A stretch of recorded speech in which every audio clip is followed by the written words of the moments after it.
आई सत्यानंदातो त्रिगुणी तिन्ही ताळ महातिन्ही ताळ आईच्या चरणी खेळतो चंडमुंड मर्दून महिषासुरवदया जातो घालून पायास्थळी घालून चरणास्थळी केला आपला रहिवाशी आनंदी जय देवी जय देवी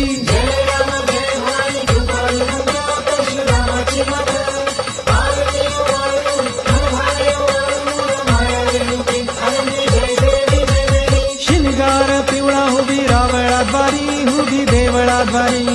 जय जयकार होतो आनंदकार होतो ओघ्या माहुरपुरी पंचतत्वाहून देवी तुझी गाऊ आरती आई तुझी गाऊ आरती दोन्ही हात जोडून